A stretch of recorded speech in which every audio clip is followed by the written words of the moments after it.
નમસ્કાર વિદ્યાર્થી મિત્રો, ધોરણ 11 કોમર્સ આંકડાશાસ્ત્ર વિષયમાં હું એમડી રાવળ આપણી યુટ્યુબ ચેનલ એમડી એજ્યુકેશનમાં હું તમારું હાર્દિક સ્વાગત કરું છું.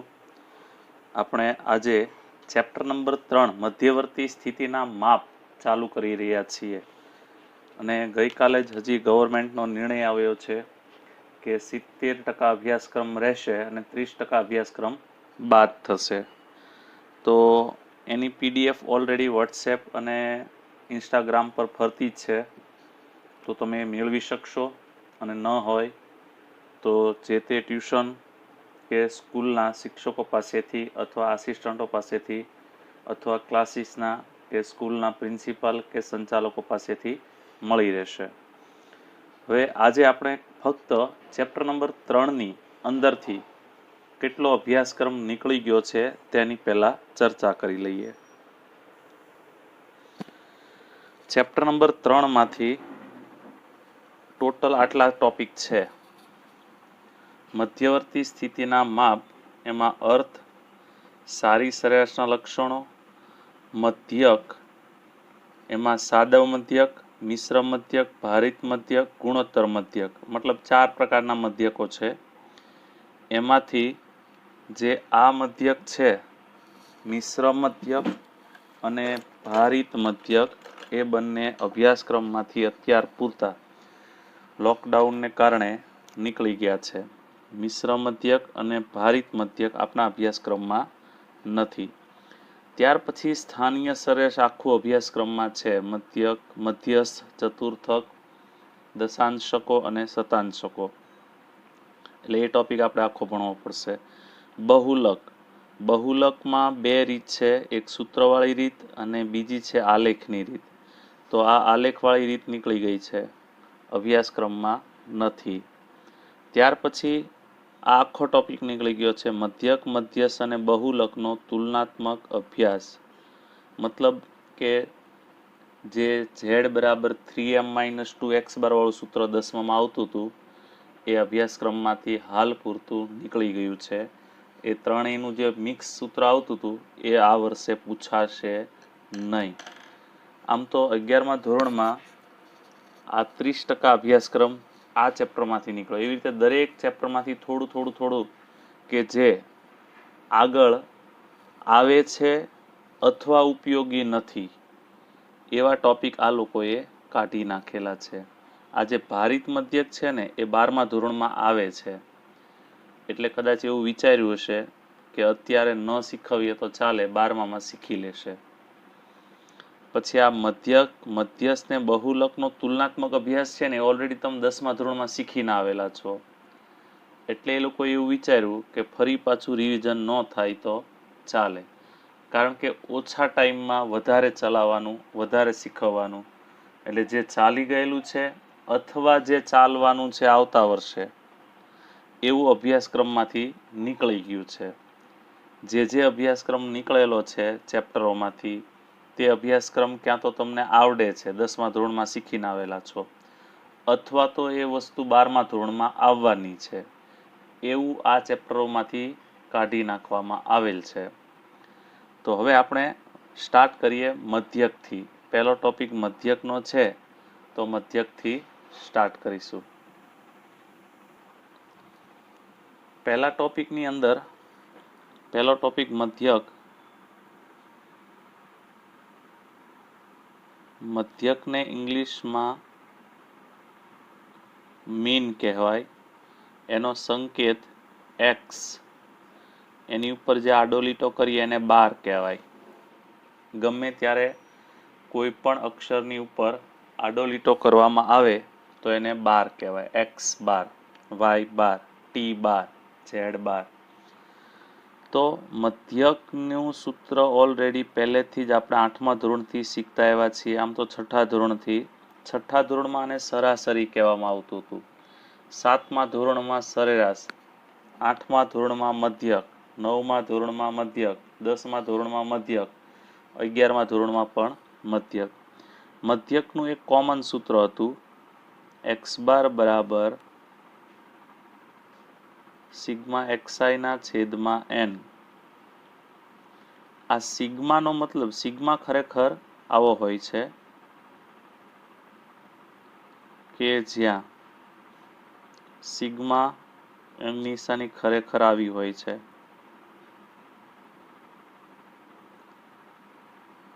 સિગ્મા આનો મતલબ થાય છે સરવાળો, અને જે x છે ને એનો મતલબ થાય છે અવલોકનો, અને xi એટલે જુદા જુદા અવલોકન, i એટલે જુદા જુદા જુદા જુદા અવલોકનોનો સરવાળો, અને n એટલે અવલોકનોની સંખ્યા. તો એ હિસાબે એનું સૂત્ર પરથી વ્યાખ્યા એવી બને કે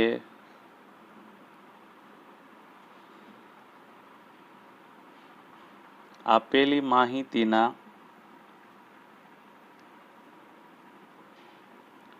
અવલોકનો અને આપેલી માહિતીના અવલોકનોનો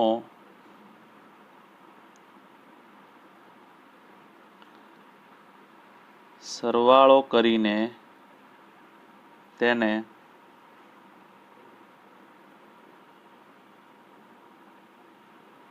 અવલોકનોની કુલ સંખ્યા વડે ભાગવાથી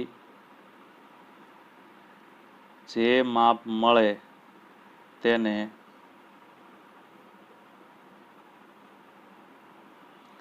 માહિતીનો મધ્યક કહે છે. ગમે ત્યારે વ્યાખ્યા લખો ને મિત્રો, ઉપર આ ટાઈપના અવતરણ ચિહ્નો કરવાના, એટલે વ્યાખ્યા લખી એવું લાગે, બરાબર. અને નીચે લખી દેવાનું કે તેને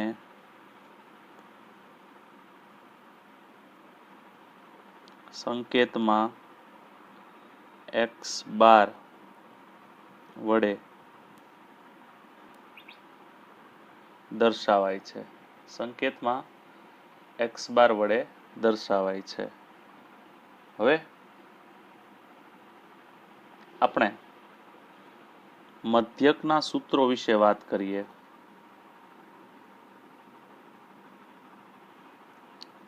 મધ્યકના સૂત્રો, મધ્યકના અલગ અલગ સૂત્રો છે. એમાં એક તો અલગ અલગ પ્રકારની માહિતી હોય,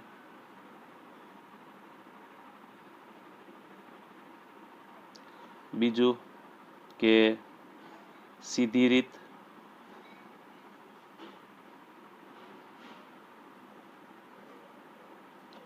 અને ટૂંકી રીત.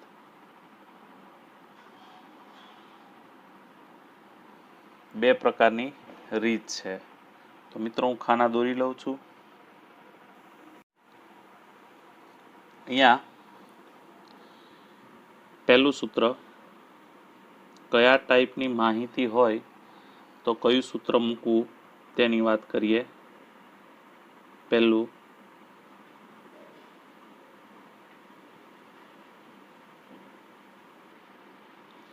અવર્ગીકૃત પ્રકારની માહિતી આપી હોય, એટલે કે ફક્ત અવલોકનો આપ્યા હોય xi, અવર્ગીકૃત માહિતી આપી હોય ત્યારે બે રીત થઈ શકે, બરોબર. હવે પરીક્ષામાં જે રીતની સ્પષ્ટતા કરેલી હોય તે જ રીત કરવી, પણ જો સ્પષ્ટતા કરેલી ન હોય તો તમને જે આવડે તે રીત તમે કરી શકો છો. ફરી વખત, પરીક્ષામાં સ્પષ્ટતા કરી હોય તો એ રીત કરવી પડે, અને પરીક્ષામાં સ્પષ્ટતા કરેલી ન હોય તો તમને જે રીત આવડતી હોય તે રીત તમે કરી શકો છો, તમને જે સહેલી લાગતી હોય તે. અવર્ગીકૃત માહિતી માટે સીધી રીતનું સૂત્ર છે x બાર બરાબર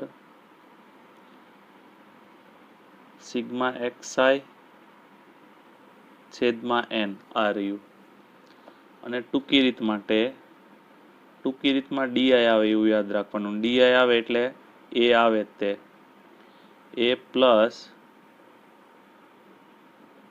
સિગ્મા ડીઆઈ છેદમાં એન, કે જ્યાં એ એટલે ધારેલો મધ્યક એક્સઆઈ ડીઆઈ. ડીઆઈ બરાબર એક્સઆઈ માઇનસ એ. ઘણાને હજી નથી ખબર પડી કે આ ધારેલો મધ્યક શું છે, ક્યાંથી આવે, કેમ આવે. મિત્રો, ધારેલો મધ્યક એટલે ઇન શોર્ટ મારી તમારી જેવાની ભાષામાં કહું તો ધારેલી એક સંખ્યા. હવે એ સંખ્યા તમે રકમની અંદરથી ધારી શકો છો, રકમની બહારથી પણ ધારી શકો છો. તમને જે અનુકૂળ પડે તે ધારવાની છૂટ હોય છે, અને જે ધારો તે અહીંયા મૂકવાની. ખ્યાલ આવ્યો?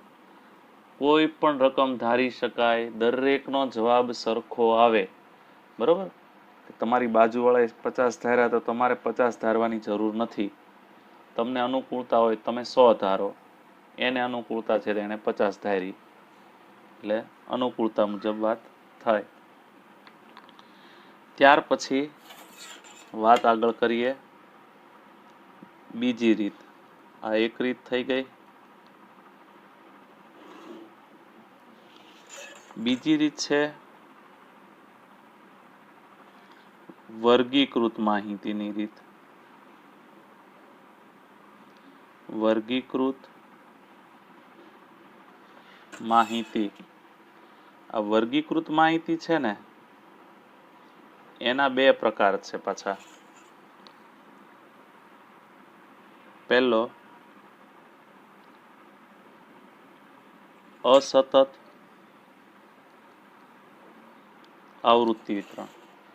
અસતત આવૃત્તિ વિતરણ આપ્યું હોય, ઓળખવું કેમ તો કે રકમમાં છે ને બે કોલમ આપી હોય, એક એક્સઆઈ ની આપી હોય અને એક એફઆઈ ની આપેલી હોય. હું તમને રકમ પણ બતાવું કે કયા ટાઈપની રકમ હોય તો એને એક્સઆઈ અને એફઆઈ કહેવાય. તો એક કોલમ એક્સઆઈ ની આપી હોય અને એક એફઆઈ ની આપેલી હોય ત્યારે એને અવર્ગીકૃત માહિતી અસતત કહેવાય. આ રકમ અસતત માહિતી કહેવાય. જો કુટુંબ દીઠ બાળકોની સંખ્યાનો મધ્યક શોધો. બાળકોની સંખ્યા હોય ને એને એક્સઆઈ કહી દેવાનું, બાકીની ને એફઆઈ. બે કોલમ આપી હોય એટલે એક્સઆઈ એફઆઈ જ હોય. આ રકમ છે અવર્ગીકૃત છે. જો ખાલી અવલોકન આપ્યા છે. અવર્ગીકૃત એટલે આ રીત થઈ. એમાં જો બે માંથી એક સૂત્ર મૂક્યું છે. જો ટૂંકી રીતનું છે, એક્સ બાર બરાબર એ પ્લસ સિગ્મા ડી ના છેદમાં એન. તમે આઈ ન કરો તો ચાલે, ખાલી સિગ્મા ડી પણ લખી શકો છો. તો જ્યારે એક્સઆઈ અને એફઆઈ બે કોલમ આપેલી હોય ત્યારે એક્સ બાર બરાબર સિગ્મા એફઆઈ એક્સઆઈ છેદમાં એન. એક્સ બાર બરાબર એ પ્લસ સિગ્મા એફઆઈ ડીઆઈ છેદમાં એન ગુણ્યા સી. ગુણ્યા સી નહીં આવશે આમાં. એ પ્લસ સિગ્મા એફઆઈ ડીઆઈ ના છેદમાં એન. ખાલી એફડી લખો તો ચાલે. એ પ્લસ સિગ્મા એફડી છેદમાં એન. અહીંયા એફઆઈ એક્સઆઈ નો મતલબ છે એફઆઈ અને એક્સઆઈ નો ગુણાકાર. જે બે કોલમ આપેલી હોય એ બેનો ગુણાકાર કરીને સરવાળો કરીને ઉપર લખવાનું છે, અને એફઆઈ નું જે ટોટલ આવે તેને એન કહેવાય. એવી રીતે અહીંયા ડીઆઈ એટલે એક્સઆઈ માઇનસ એ અને એ એટલે ધારેલો મધ્યક, મતલબ ધારેલી સંખ્યા. આ છે અસતત આવૃત્તિ વિતરણની રીત. હવે આપણે સતત આવૃત્તિ વિતરણની રીતથી જોઈએ દાખલો. સતત આવૃત્તિ વિતરણ આપેલું હોય ત્યારે શું કરવું? નંબર 2, આ કોની વર્ગીકૃતની બીજી રીત છે. સતત આવૃત્તિ વિતરણ. તમને વર્ગ અને એફઆઈ આપેલા હોય ને તો સતત આવૃત્તિ વિતરણ કહેવાય. એવી એક રકમ બતાવું.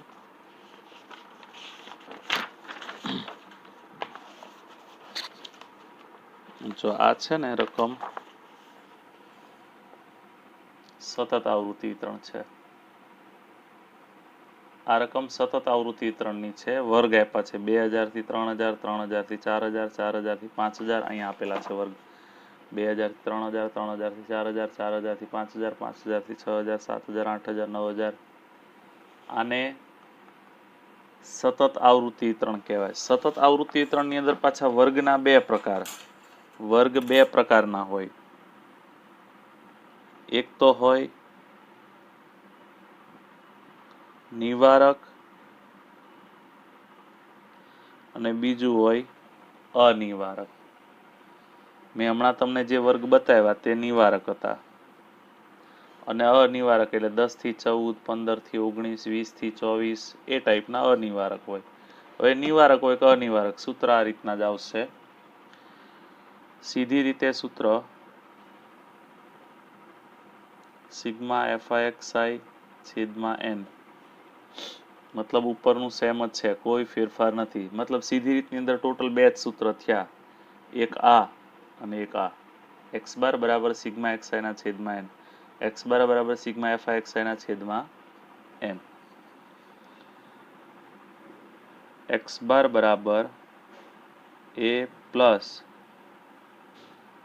સિગ્મા FIDI છેદમાં n ગુણ્યા c, જો વર્ગ લંબાઈ સમાન હોય તો, કે જ્યાં di બરાબર xi માઇનસ a ભાગ્યા c, a એટલે ધારેલો મધ્યક અને c એટલે વર્ગ લંબાઈ. આખી ચોપડીમાં કોઈ પણ રકમ લઈ લો ને તો આ ત્રણ જ પ્રકારની હોય. કાં તો ખાલી અવલોકનો આપ્યા હોય, ક્યાં તો XI FI ની કોલમ આપી હોય, ક્યાં તો વર્ગ અને FI ની કોલમ આપી હોય. જો વર્ગ અને FI ની કોલમ આપી હોય તો સતત આવૃત્તિ વિતરણ કહેવાય. XI ને FI ની કોલમ આપી હોય તો અસતત આવૃત્તિ વિતરણ કહેવાય. ખાલી આંકડાઓ આપ્યા હોય તો એને અવર્ગીકૃત માહિતી કહેવાય. વિદ્યાર્થી મિત્રો, આ સૂત્રો છે મધ્યકના, અને આટલું આવડે ને તો તમને આ ચેપ્ટરમાંથી મધ્યક નામનો આખો ટોપિક આવડી જશે. તો મિલતે છોટે સે બ્રેક કે બાદ આ સૂત્રો 5 વખત લખી અને જે તે સરને તમે જે કોન્ટેક્ટમાં હો ત્યાં તમે મોકલી આપજો. અને નેક્સ્ટ આવતીકાલથી મધ્યકના આપણે દાખલા જોશું. रेडी? मिलते हैं छोटे से ब्रेक के बाद. Good bye friends, have a nice day.